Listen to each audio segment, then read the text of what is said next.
everyone, welcome back to another very interesting educational video from Nurses, the Heart of Healthcare, where learning is made an easy, interesting and memorable process for all the healthcare professionals, especially for the nurses. As we all know that medical profession is a very responsible profession, and to provide safe, effective and good quality patient care, we medical professionals, especially the nurses, need to update our knowledge and skills. Okay, because all of us are accountable for the care and treatment provided to our patients. My name is Shanaz and all the videos on this channel are made with an effort to make it easy to understand all the topics that we need during our practice. Okay, if you find the content helpful, please do like and share my videos, and if you are new to my channel, please subscribe my channel.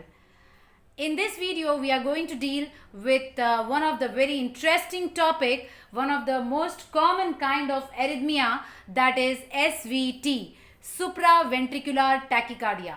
SVT, supraventricular tachycardia, is the most common kind of arrhythmias. If you split the word and see supraventricular and tachycardia, supra means above. That means the signals, the electrical signals are coming from above. Okay, and ventricular means it refers to the ventricles, and tachycardia, that means heart rate more than 100 beats per minute. The normal heart rate is 60 to 100 beats per minute. If it is more than 100, then it is called tachycardia. In SVT, the heart rate is between 150 to 250 beats per minute. Okay, so it's a very fast heartbeat. We can say that it's a short circuit in the normal rhythm of the heart. Okay, so SVT is nothing but it is an abnormally fast heart rhythm that arises from the upper part of the heart, in which heart beats very fast.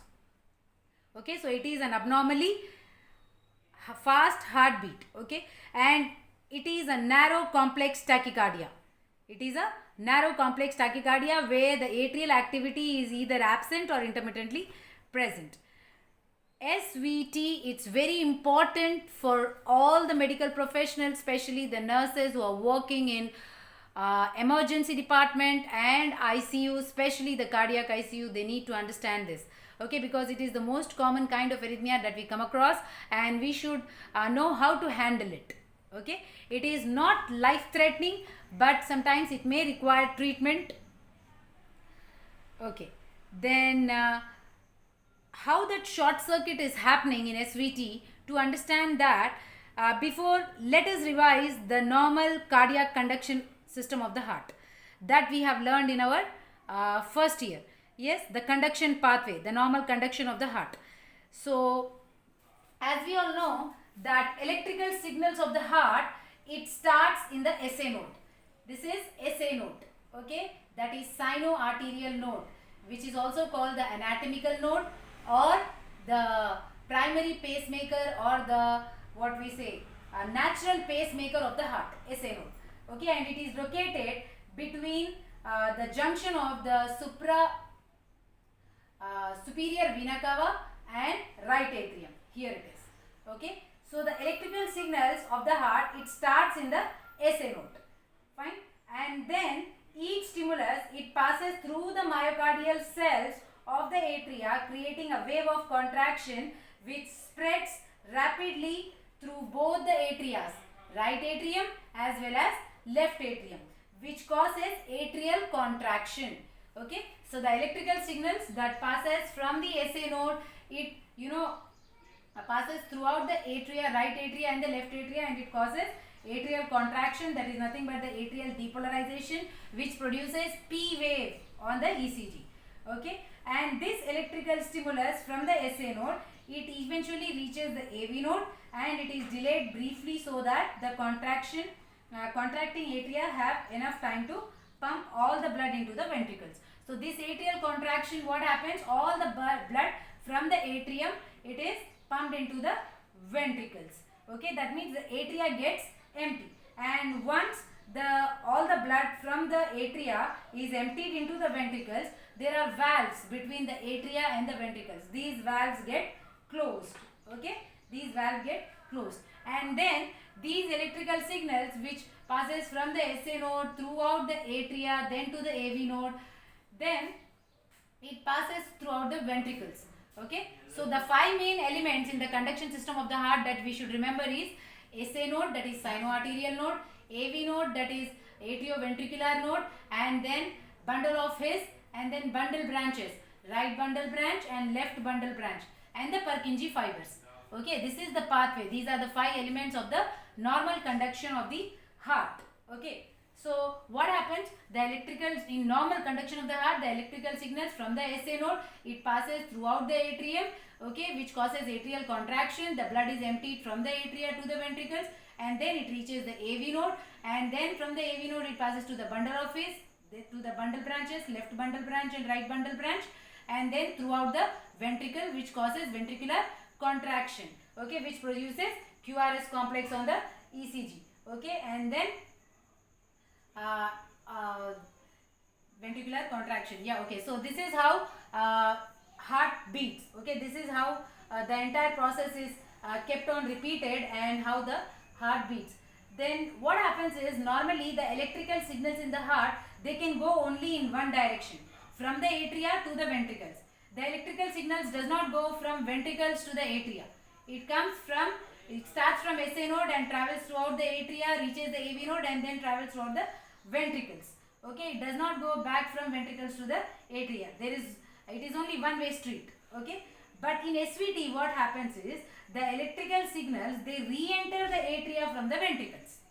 Okay, so what is happening in SVT? The electrical signals, they are re-entering the atria from the ventricles. Once the electrical signals are back into the atria, what happens?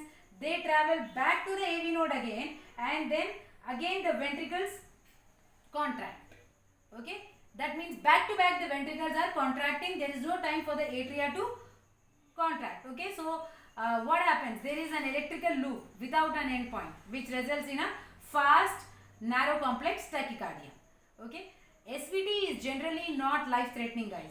It is not generally life-threatening, and unless there is a heart damage or other heart condition, or in extreme cases, it can cause unconsciousness or cardiac arrest or death, but usually it is not life-threatening. Some patients require treatment and some patients does not require treatment.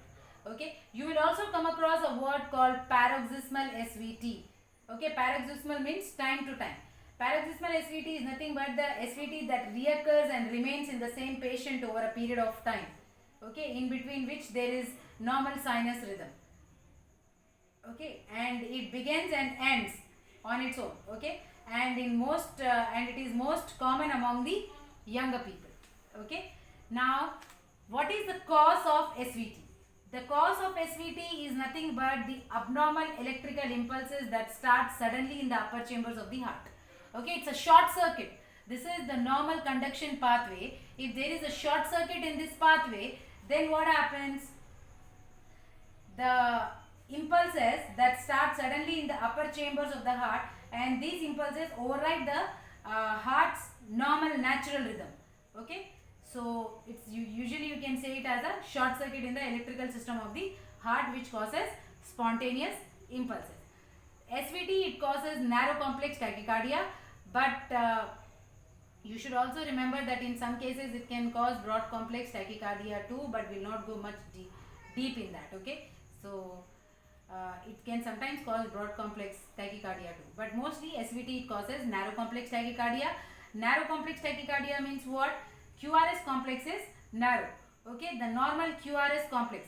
When is QRS complex produced? On the ECG. QRS complex is produced on the ECG when there is ventricular contraction. Okay, now the normal QRS complex on an ECG paper, it is 0.04 seconds to 0.12 seconds. Okay, that means 1 to 3 small boxes. This is how you can see the narrow QRS complex in SVT.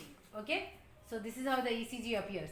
So the normal QRS complex time is 0.04 seconds to 0.12 seconds. That means 1 to 3 small boxes. So on ECG, SVT appears like this. The P waves are buried. Okay, the P waves are buried, or we can say that the P waves and T waves are overlapping. The QRS complex is immediately followed by T wave, and then another QRS complex, and then another T wave. Okay, and so on. See, as you can see here, the QRS complex, it is followed by T wave, then another QRS complex, then T wave, then QRS complex, then T wave. So the P waves are buried. Okay, they are overlapped. Fine. So SVT can also cause broad complex tachycardia, as I said, but will not go much detail in that. Now coming to types of SVT, that is supraventricular tachycardia. Depending on the source of the electrical signals, SVT is divided into three types. Okay, one is atrioventricular nodal reentrant tachycardia. Okay, that is AVNRT. Okay, which is re-entry point is back through the AV node. The electricity is passed from the atria through the AV node into the ventricles and back through the AV node into the atria again. Okay, and next type is atrioventricular reentrant tachycardia, AVRT, which is the most common type of SVT, where the re-entry point is accessory pathway, means it is an additional electrical pathway somewhere between the atria and the ventricles. Okay, and less electricity goes back through this.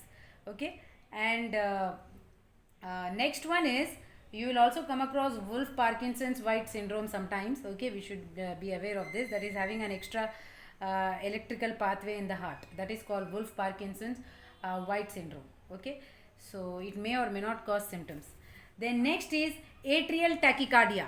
Atrial tachycardia, that is ectopic electrical activity of the heart, where the electrical signals originates in the atria, somewhere other than the SA node, and this is not caused by the signals re-entering into the ventricles. Okay, so the three types of SVT based on the source of electrical signals are atrioventricular nodal reentrant tachycardia, atrioventricular reentrant tachycardia, and atrial tachycardia. Okay, then next coming to the signs and symptoms of SVT. The signs and symptoms of SVT are, see, sometimes the patient is asymptomatic, and sometimes the symptoms that you may notice are palpitations. Okay, because the heart is beating very fast and feeling faint. Okay, there is an impending dome.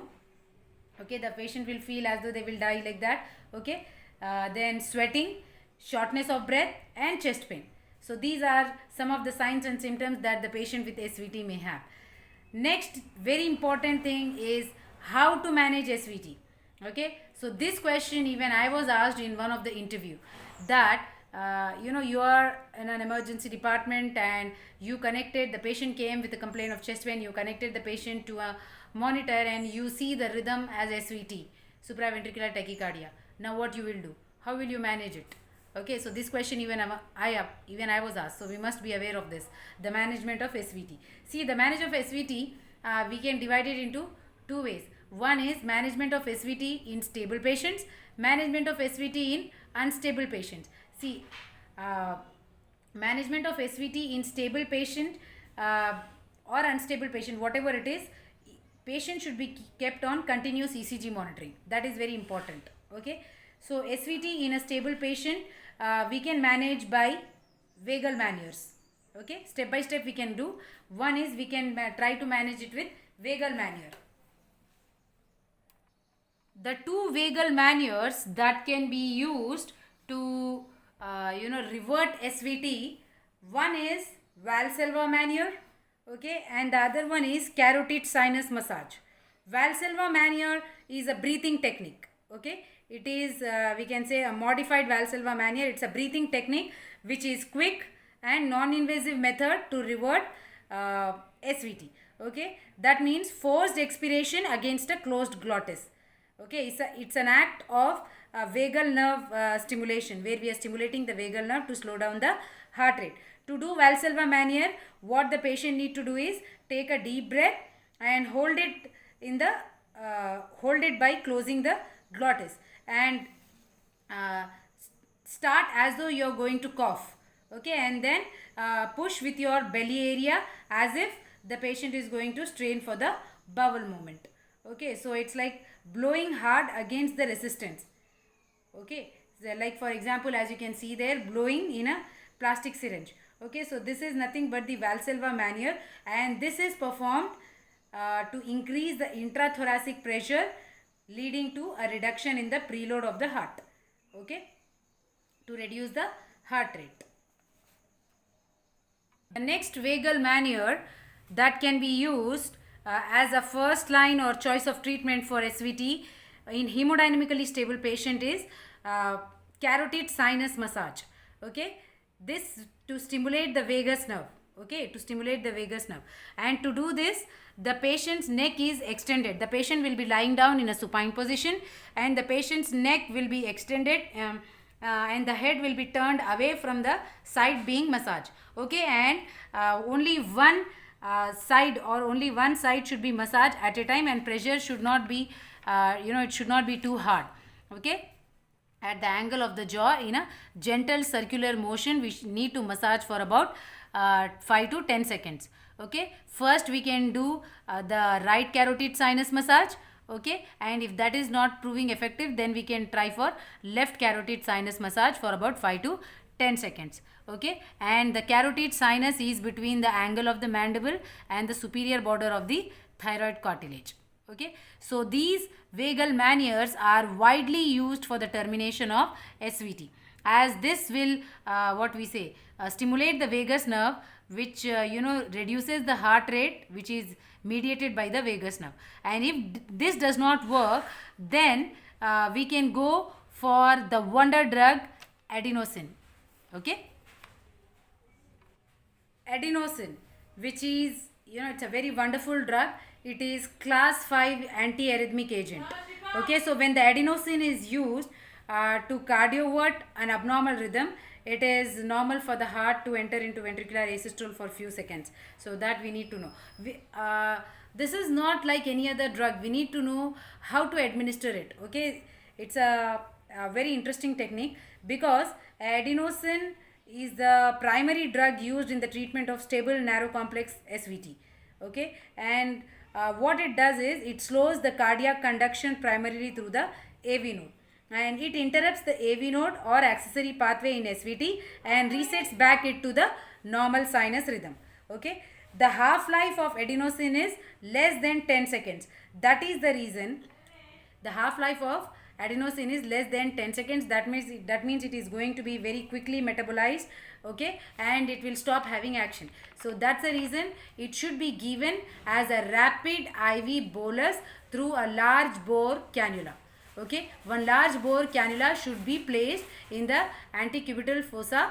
Okay, and then the SVT should be given as a rapid IV bolus, so that it reaches the heart quickly with enough impact. Okay, and it should be followed by a push. Okay, one NS push, so that the medicine reaches the heart as fast as possible. Okay, because the half life is less than 10 seconds and it gets quickly metabolized. Okay, so when we give adenosine, okay, it can cause a brief period of bradycardia or asystole in the patient. Okay, which is very scary for the patient as well as for the healthcare professional. I mean, for the doctors and the nurses, it looks scary. The patient may have an feeling of they are going to die or an impending doom. Okay, the patient, we should inform the patient about it. Fine. So this is what about adenosine, but there are some contraindications also, like for those patients who are having asthma, COPD, heart block or severe hypotension or heart failure, adenosine should not be given. Okay, otherwise it's a primary drug to revert SVT. Okay, it's a primary drug to revert SVT. Fine. Then this was all about the management in stable patients. If SVT occurs and the patient is compromised, okay, that means management of SVT in unstable patient. So what we'll do in unstable patient? Okay, how will we know that the patient is unstable? We'll know that the patient is unstable. You can remember the acronym CHAPS, like cardiac failure, the patient is having signs of heart failure or poor perfusion, hypotension, okay, there's chest pain, okay, signs of shock and increased heart respiratory rate. Okay, so if the patient is having these signs and symptoms when they have SVT, that means the patient is unstable and we cannot go for vagal maneuver or adenosine. That time we have to go for something called synchronized cardioversion. Synchronized cardioversion, which is usually done under sedation or general anesthesia using defibrillator. Okay, so what the defibrillator does is it monitors the electrical signals of the heart. Particularly, it monitors the R waves. Okay, and the electrical shock is synchronized with the ventricular contraction. Okay, so when what it does, it synchronizes with the R waves, and then the shock is delivered at the correct time. Okay, the shock occurs at R waves in the ECG, and we have to avoid shocking the patient during T wave because it can cause ventricular fibrillation and it can send the patient into cardiac arrest. Okay, so they use 100 to 120 joules for cardioversion. So this is management of SVT in unstable patient. So hope that you understood the topic SVT, supraventricular tachycardia. Hope it was very interesting. So what is SVT? What is the normal conduction system of the heart? Then what happens in SVT? What are the causes of SVT? Signs and symptoms, and management in stable patient and management in unstable patient. If you found the content helpful, easy to understand, and remember, then please subscribe my channel and like and share my videos. Thank you for all your love and care. Keep learning, keep growing, be physically, mentally and spiritually strong. Keep smiling and help others. Stay connected with Nurses, the Heart of Healthcare. Thank you so much.